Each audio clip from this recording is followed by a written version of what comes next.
Hi there! Welcome to That Board Game Show. My name is James Wood, and today I'm going to show you Rising 5, Runes of Asteros, a cooperative game of adventure and deduction for 1 to 5 players.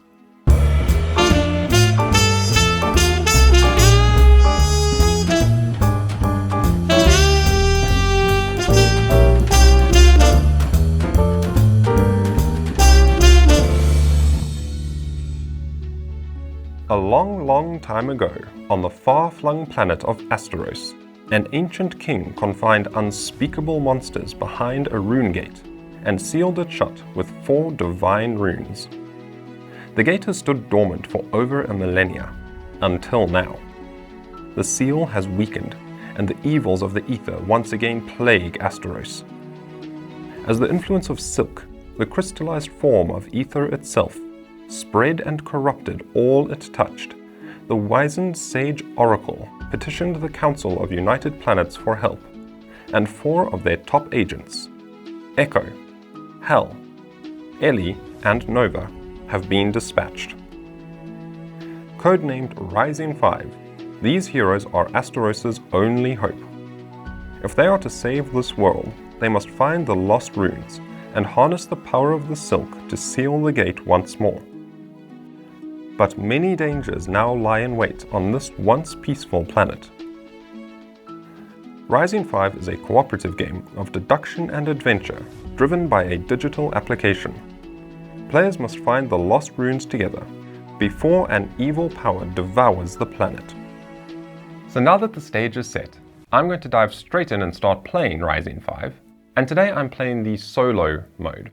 But what you do in the solo mode really is a very good representation of all the actions that you can do and the thought processes that are involved in a multiplayer game.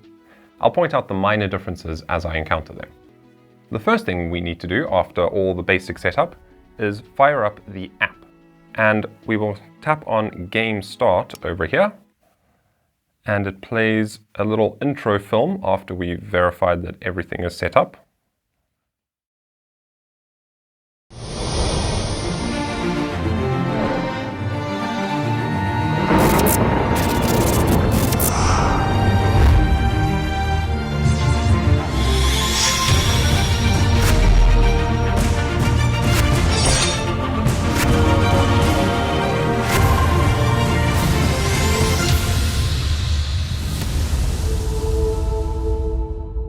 And now that the little intro film has played, we can pick up the phone and we scan this little collection of runes in the middle of the table.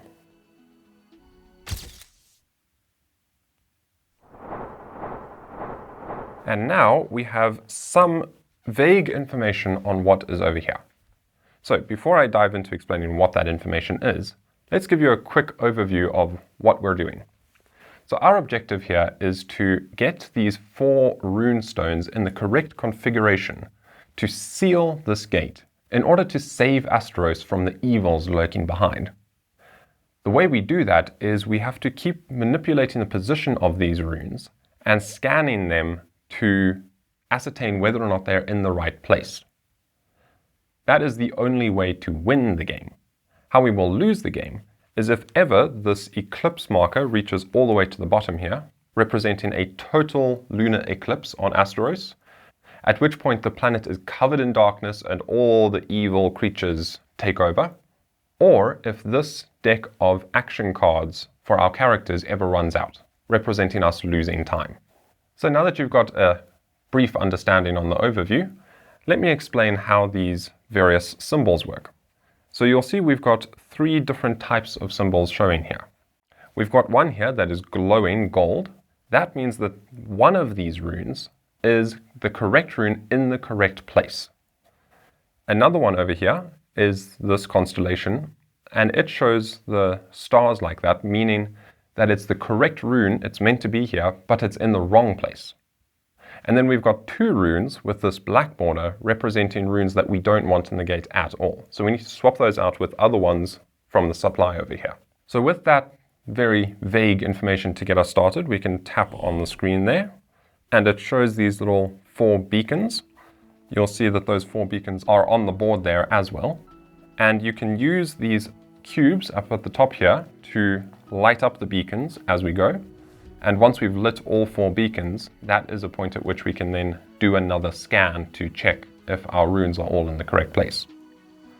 Or, instead of using the cubes, we can place a phone in the middle of the table and we can tap on the beacons as we go within the app. So now that we've got that information, let me pick up my hand of 6 cards from the side here and start deciding what I'm going to do. On each turn, I'm going to play cards for a single character and perform actions with them. So let's just start right out the gate, and I will have to look at the cards I've got here and decide which ones I want to use. So I can use ELLI, or HEL, or NOVA, or EKHO. And I think right at the beginning of the game, I'm going to use EKHO. So I'll play his action card. I'll just play it on his portrait over there. And each time you select a character to do an action, before you do actions with them, you can use their special ability. EKHO's special ability is printed on the board over here, and it allows him to move one of the other characters somewhere on the map. So at the moment, as you can see, they all start off to the side here. And in order to interact with these various action spaces, we have to enter the map. So using EKHO right at the beginning can be very helpful because now we're moving these characters out and we're not having to spend actions doing so.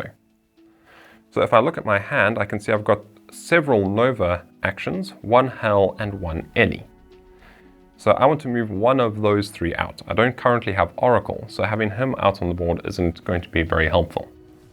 So the first thing I'm going to do is I'm going to move HEL using EKHO's special ability, and I'm going to put him over here. And the reason for that will become apparent fairly soon. Now, EKHO's main action will be also to move, and he will move to the same place as HEL over there. I will then discard the cards I used on that turn, and then at the end of each turn, you must always redraw 1 card. You can choose to draw more, but that can get a little bit risky, as you will see later in the game, and also you can never draw beyond your hand limit. So in a solo or 2-player game, your hand limit is 6. So I will draw 1 card at the end of my turn, and it is ORAKL. And then, if I were playing multiplayer, play would proceed to the next player at the table, and they would do actions with the cards in hand. Since I'm playing here all alone today, play returns back to me, and I take another action right away. So my next action will be to use HEL.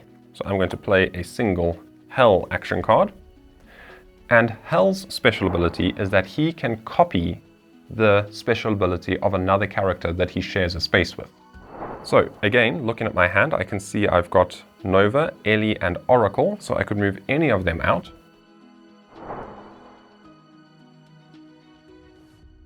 I've got the most NOVA, so maybe I should rather save those cards because then she can move out and still do actions. So let's rather move one of these 2, either ORAKL or ELLI, in order to really benefit from that free move action. I'm going to move ELLI out onto the board over here, and then on a future turn I can deal with this little beastie over there.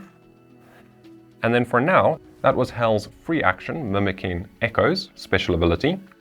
He will now perform 1 main action with the action card he played, and that action will be to interact with this card in his space.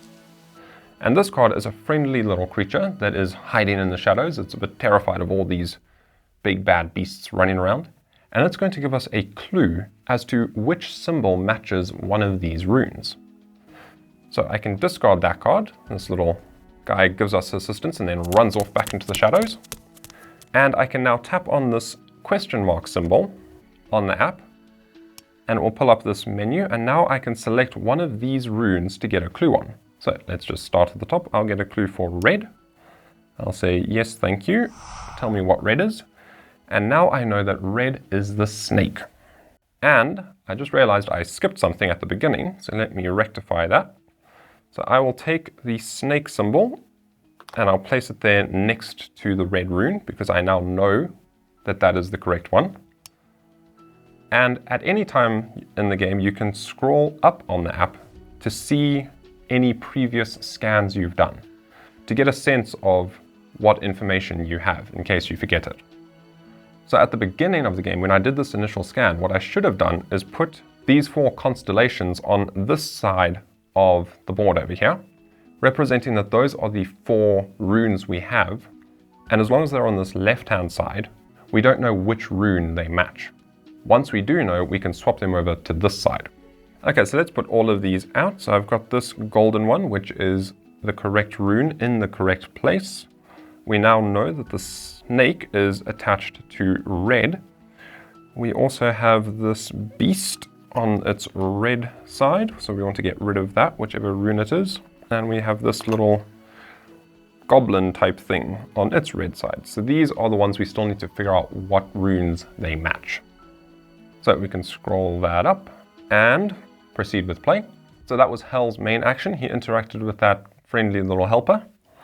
We will discard his card, and now we will draw cards back up. Now I will just draw 1 card, and we get another Oracle. Okay, that could be quite useful, and you will see why momentarily. Once drawing cards at the end of your turn, we replenish any spaces that we interacted with, and we now have another beast to fight. Okie dokie. Well, maybe we should try attend to that, but you will see that we can't attend to that anytime soon because we don't have any Hell or Echo cards left in our hand.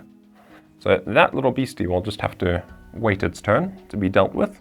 And right now, I will play ELLI and use her special ability, which will be to move this eclipse marker up 1 space, remembering that if this drops all the way to the bottom, we lose. So we want to try keep this as high as we can.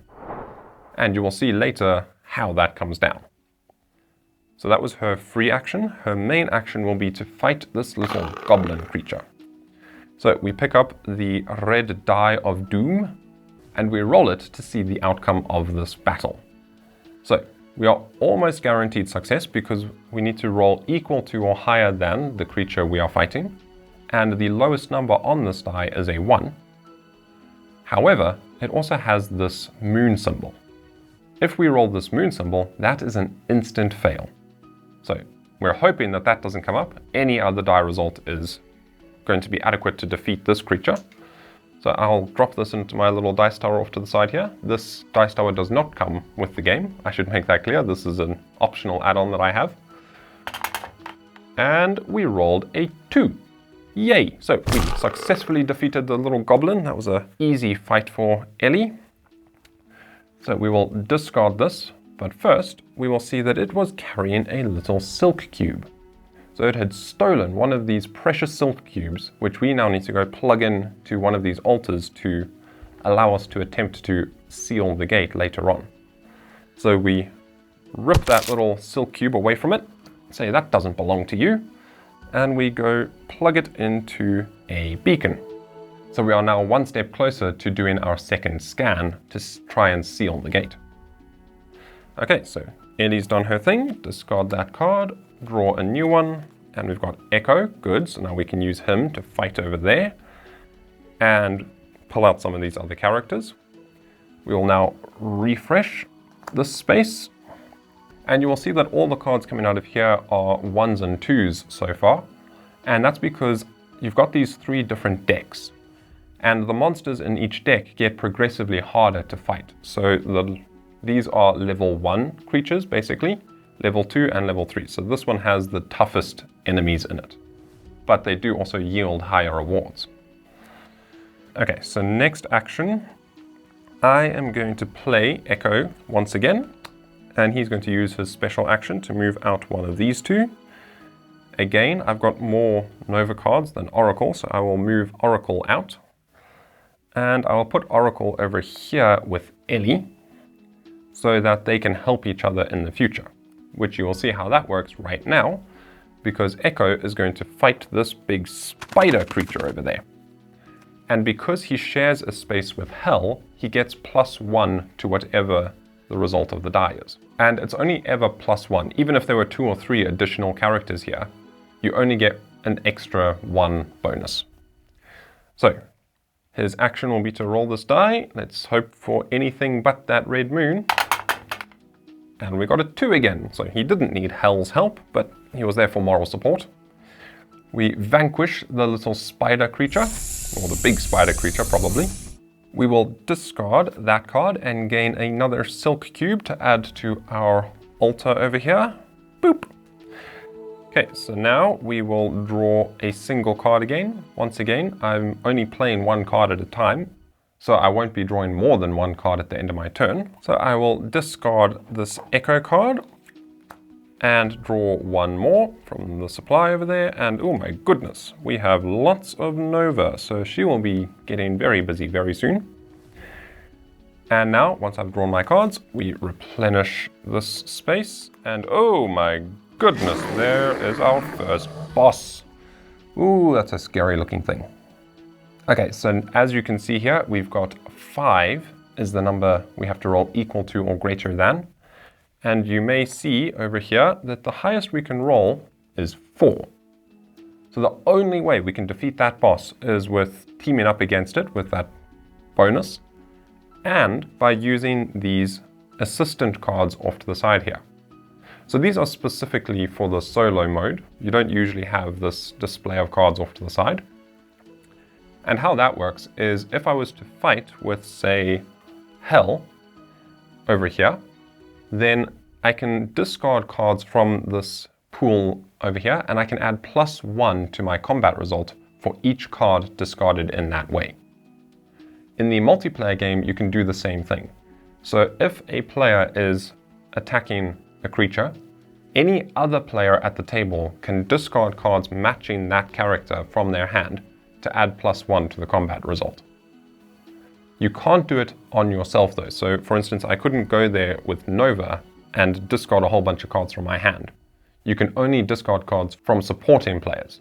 Or in the solo mode, because there are no other players at the table, I have this public display over here. So for right now, I'm going to play ORAKL, and I'm just going to do one action for him again. I can do more actions at a time, so I could play 2 actions for ORAKL. But right now I'm keeping it at just 1 because each time you use them, you can only use their special ability at the start of your turn. So it is basically more efficient to stagger out doing 1 action at a time if you can, to get more benefit from those special abilities. So he'll do 1 action, and his special ability is to swap around the runes in the gate over here. So at the moment, we know that red is correct, but it's in the wrong place. And we know that one of these others is correct and in the right place. So maybe it's a little bit risky doing this ORAKL action right now, but what I'm going to do is I'm going to swap out one of these. I'm going to swap out this orange, and I'm just going to bring in green. Let's just do that. So I'll swap around those 2. And that is one way you can use ORAKL's special ability to swap a rune out with one that's not in the gate at the moment. Or the other way you can use his ability is to swap the location of 2 runes that are already in the gate, which becomes useful when you have a whole bunch that are meant to be there, but they're all just in the wrong position. So let's hope that the orange one I just swapped out is not this gold one that is meant to be there. Fingers crossed. And for ORAKL's main action, after doing his free thing, he is going to fight this sandworm over here. Fortunately, with the aid of ELLI, so any die result except for that dreaded moon symbol will work. A 1. Okay, so had ELLI not been there, that would have been a fail. But fortunately, he had help. So we successfully defeat the sandworm, and we wrench a silk cube out of its mouth, I'm guessing, considering its mouth is glowing. It's carrying a silk cube around, so we pluck that out of it, and we pop it into our altar. And at the end of the turn, we will discard this ORAKL card, and I will draw 1 card again at the end of my turn. And oh no, there is our first red moon. Okay, now you're going to see how this thing plummets. Today I am playing on hard because I'm feeling rather ambitious, and so there are 5 of these red moon cards in the deck.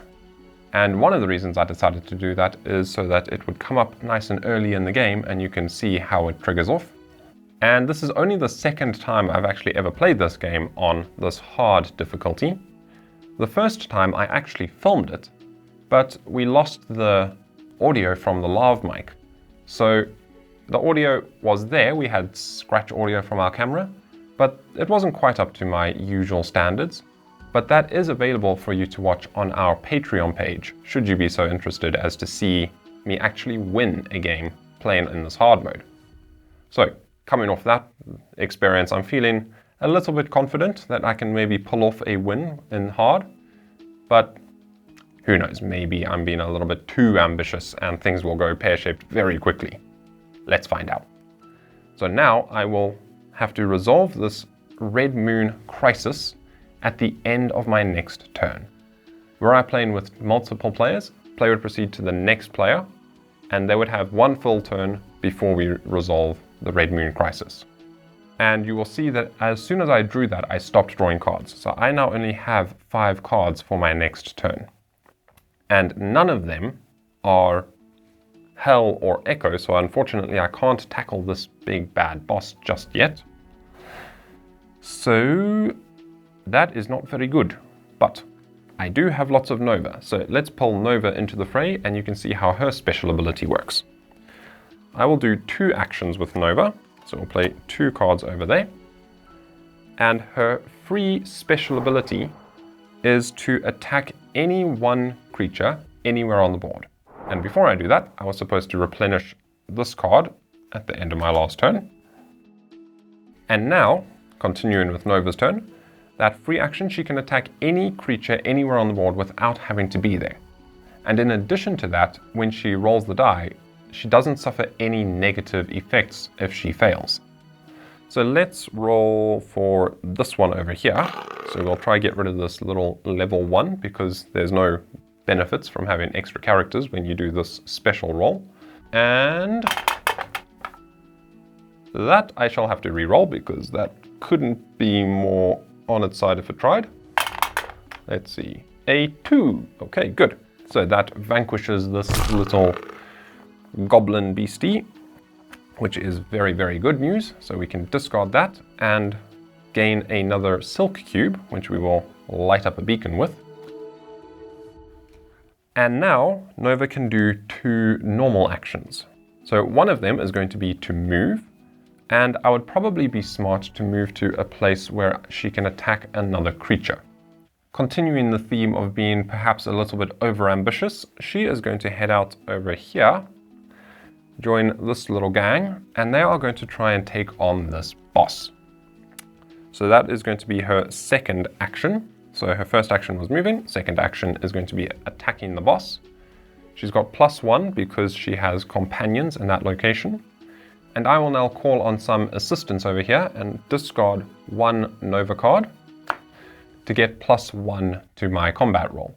So I now have +2. So I am looking for a 3 or 4 on this die, and not that moon. Fingers crossed, wish me luck. And I got a 4, yay! Okay, very good news. Very, very, very good news. Okay, so we vanquished the boss. Had we failed to vanquish the boss, there are these 2 little moon symbols on the boss card. You'll see on these other ones that there's just 1 moon symbol. So when you lose in combat, which I've been very fortunate thus far to not have done so, each time you fail, you move the eclipse marker down a number of spaces equal to the number of moons on the creature you're fighting. So if you fail to fight one of these bosses, it actually goes down 2 steps, and that can lose you the game pretty quick. But I was most fortunate. I got a 4, so I didn't even need to discard this Nova card, but oh well. We can discard that, and we can resolve the effects from the boss. And you'll see that the boss does not give us silk cubes, but rather we get a special relic card that they're carrying around with them. And in this case, it is this red relic, which allows us to ignore the effects of a red moon crisis in the future. So I'm going to hang on to that. I won't use it just yet because we're in a pretty good place to deal with this red moon crisis right now. So I will just keep this off to the side here with my assistance cards. And the other thing defeating a boss will let us do is get a clue on one of the runes.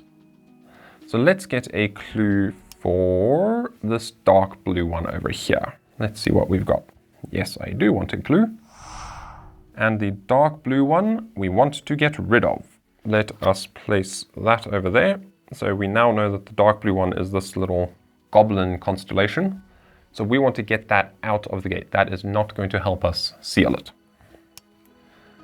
And having done that, we will discard this boss. We send him packing. And now, before we draw cards at the end of our turn, we resolve this Red Moon crisis. And we only replenish these places after we draw cards. So right now is quite a good time to deal with this. We will discard these Nova cards, and the Red Moon crisis means that we are going to move the eclipse track down one step for each moon visible on monsters on the board. Because we managed to get rid of that boss, we now only move it down 2 spaces. 1, 2.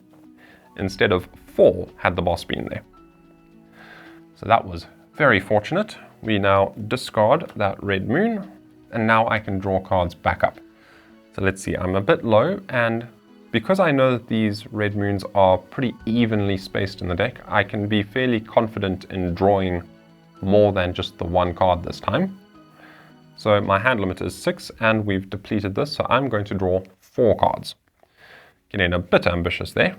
I will draw 4 cards for my 3 cards for myself first. 1, 2, 3, and then I will draw 1 to replenish my support over here. Oh my goodness me. Okay, we need to get Hell to a place where he can deal with one of those bosses later on. Because I know that there's 1 boss in each deck. So we've dealt with the boss over here, but another one could pop up out of either of these 2 decks at any time. Now that we've drawn those, we replenish these spaces. So we've got another spider. They just keep coming, don't they? And we will replenish this one, which is a very strange looking creature that is carrying 2 silk cubes. But it is a 4, so that's quite a tricky one to beat. So maybe I need to send Hell down over there. Let's see, but he's only got 1 action that I can do with him out of my hand. And that action would be to move there. So he wouldn't be able to get there and fight. Oh dear, so I need an echo card to try and move these other characters where they need to be. Oh, well, let's see. I have got all 4 beacons lit up here now, so I think it's time to do another scan. And now would be quite a bad time to actually defeat any of these creatures, because any silk cubes I get from them now won't help me, because I've already maxed out the 4 beacons I can light. So I need to do a scan before I do any more fighting. I could use ORAKL to do his special ability now that we know what this blue one is. But remember, we've already used his ability once to swap out the orange and the green. And so when we do a scan, that will give us information as to what those 2 symbols are. So if I swap around more stuff, it might get a little bit confusing. So it's probably safer to do something else, but I don't know what that something else would be right now. So maybe I just have to do it. Yep, okay. So I am just going to use ORAKL, and he is going to do a singular action. We know we do not want this one, so we'll swap that out for purple. We'll pop that purple one in there. That was his free thing. Now his main action, he is going to attempt to seal the gate. And I say attempt because it's highly unlikely that everything's in the right place already. Okay, what do we have? What do we have here? Right. So we know that orange is this one because that was there in the last one. In fact, let me show you over here. There, we can see our first scan and then our second scan. So our first scan, we had this star symbol here, which was the correct rune in the correct place. That has now disappeared. We don't have that in this second scan. And the only one we removed that we didn't know what it was this orange rune. So we know that the orange rune was the correct rune in the correct place. So we need to get this orange rune back over there in place of green. Then what else has changed? We know we got rid of the dark blue rune, which was tied to this one. But now, something quite interesting here. We swapped the blue with the purple. And now I can see that we have a new symbol that wasn't there in the first scan. That is the correct rune in the correct place, which tells me that it must be purple. So this symbol, where is it? This one over here. I am about 90% sure that that one is matching purple, because it can't be green, because we swapped out the one that was in the correct place. So we know orange needs to be over here. So it can't be green that is matching this symbol, because green doesn't belong there. So I'm going to be pretty confident that purple is that one, which by process of elimination tells me that green is this little mantis type creature over here, and it is not meant to be there. And then also by process of elimination, that tells me that this pale blue one is this beastie over here. So we are well on our way to figuring this out. So now I need to get orange where the green one is. I must leave purple where it is. I know red is the correct rune, but in the wrong place. So that means, because those two are correct, this red has to be down here. And I would say that means yellow needs to be up where red is. So I need to use ORAKL several times in the future. And I need to just really shuffle these things around and hope that I got all that deduction and assumption correct. Well, let's see. I have to light up 4 beacons and do a whole bunch of moving around first. And of course, I went and moved out a rune that I needed. Oh well, that's just how it goes sometimes. So let's see, I fortunately have another ORAKL in my hand, so that's good. 1, 2, 3, 4, 5. So let's just draw 1 card, taking me up to my limit of 6, and it's a hell. Okay, well that could be good, because maybe he can go down here and deal with this. Or if I move hell to where ORAKL is, he can mimic his ability. That might be even better. Or I move ORAKL to where hell will be. That's what I'm going to do. Okay, so I'm going to play 2 actions. No, wait. If I play 2 actions with hell, I won't have any action cards left for him to use in the future. So he won't be able to mimic ORAKL's ability. So I need EKHO to get hell and ORAKL in the same location. But I have no EKHO cards. This is a problem. So for right now, I'm just going to play ORAKL. Whoopsie. Try not fling my cards all over the table. I'm just going to play ORAKL 1 time. His free action is to swap stuff around. So let's see, we worked out that we need to get rid of green and we need to put orange back where it was. Okay. So that is 1.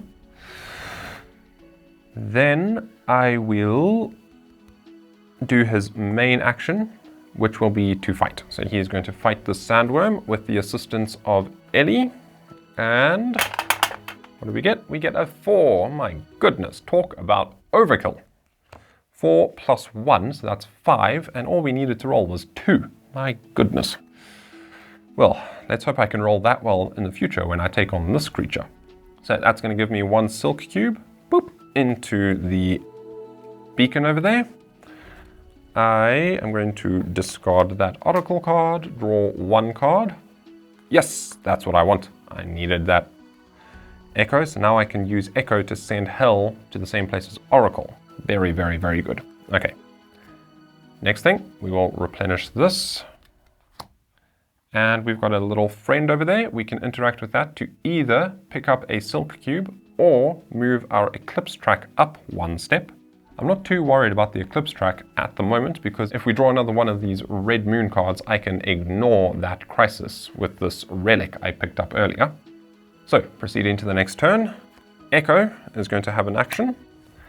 And what's he going to do? He is going to send Hell over to ORAKL over there. I'd like to send him somewhere else, but I don't have any ORAKL cards, so I won't be able to move ORAKL in a future turn.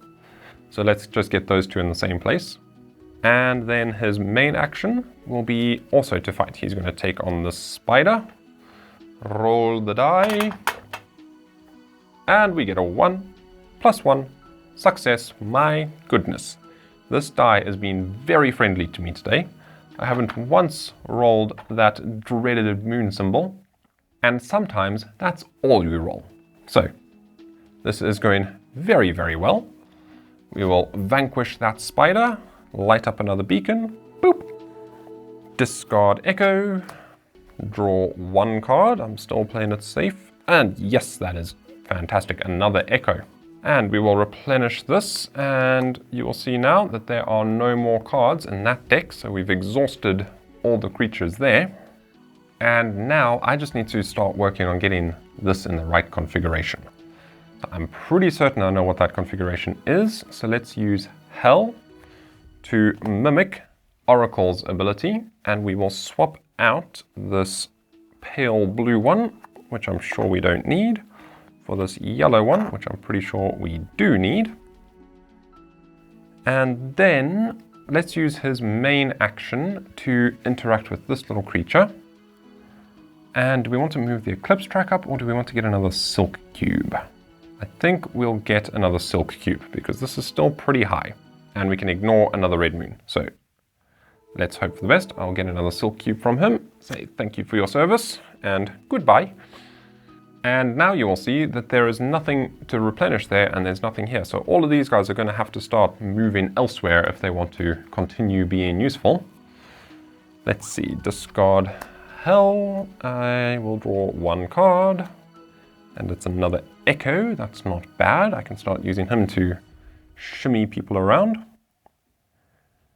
But first I am going to use Hell to do another mimic of ORAKL's ability.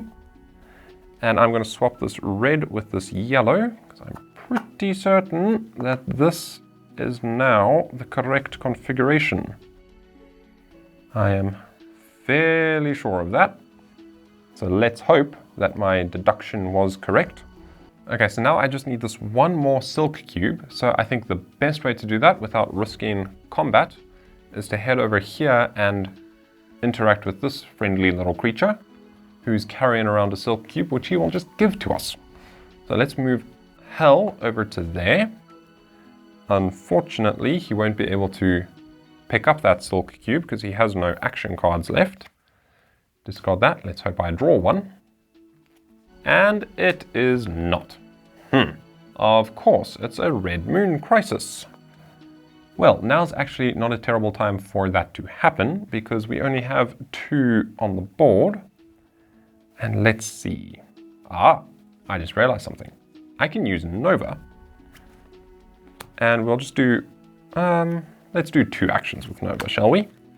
So 1 action will be, well, before we do actions, she'll do her special ability, and she's going to try zap this little goblin creature over here. And we'll roll the die, and anything but that moon, and we're good. And I jinxed it. There is the red moon. So, were she doing a normal combat action, that would be a fail, and we'd have to move the eclipse marker down 1 step. Because it's her special ability, we can ignore the negative consequences. But we don't get the Silk Cube, unfortunately. I think for her 2 actions that she's done over here, we will pick up this artifact in this location. So this could be something very helpful. When we interact with one of these artifact cards, we discard it off to the side, and we draw an artifact from this deck over here. And that is not the artifact I was hoping for. That one will allow us to increase the eclipse track by 2. So let's just do that. We'll discard that immediately and move this up by 2. 1, 2. There are artifacts in here that give you additional cubes as well, which are very helpful. And these ones you can hang on to. You don't have to play them immediately. Just like I picked up this relic earlier, you can hang on to those and save them for a later use, but there's no reason not to just play that one right away. So now that was Nova's first normal action. She can do one more. Let us move her. Where should we move her? I'm going to move her over here and see if we can pick up this other artifact on a future turn maybe. Yeah, that's not a bad idea. So we'll discard those. We will now resolve a Red Moon crisis, and I'm going to hang on to this again. I'm not going to ignore that because we're only going to drop the Eclipse track 2 spaces, 1, 2, which really is not too terrible. And now I am going to draw 3 cards. We get that out the way. And draw 3 cards to get my hand back up to its full limit. 1, 2, and 3. There is an ELLI and an ORAKL. I have the whole gang in my hand this time round. So lots of options. Let's see.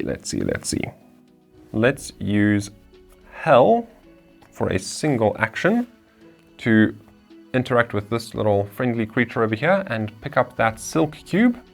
Say thank you very much. Discard that and boop. There is the 4th silk cube lit up. Now I just need to play an action card with any character to do a scan. So discard that. Draw 1 card. We get an ORAKL. Those might be useful if I didn't get this all in the right configuration. We shall see. Let's replenish this spot. And I will use EKHO now. I'm just going to use 1 action so he can move another character around as his free thing. I'm going to move ELLI down over here. Just in case, when I do a scan, this is not the correct configuration, I want to have people in position to start picking up more silk cubes. So, free action done. Now his main action will be to do that scan. And drum roll, please. Let us see if this is correct. Please be right. Was my deduction correct? Yes, it was. Yay me! I figured it out. So, as you can see, all the symbols are glowing and they are all in the correct place. So that is it. The gate is sealed. It is shut. The beasts are kept at bay and Asteros is saved. Huzzah! So, because that die was in my favor today and with some careful planning, that is the 2nd time I've managed to beat Rising 5 on the hard difficulty. You can see that first success that I mentioned previously over on our Patreon page, where the audio wasn't quite up to scratch for public consumption. But if you care to become a patron, you can get access to that full playthrough, as well as some additional behind-the-scenes content. And I'd love to hear from you down in the comments below what your experience is with Rising 5, and if you have ever been able to beat it on the hard difficulty. I have to be honest, I never quite expected to actually succeed. I thought I was going to show you an epic, rapid fail today. But the dice rolled in my favor. And with that all said, I will say thanks so much for watching, and I hope you enjoyed the show.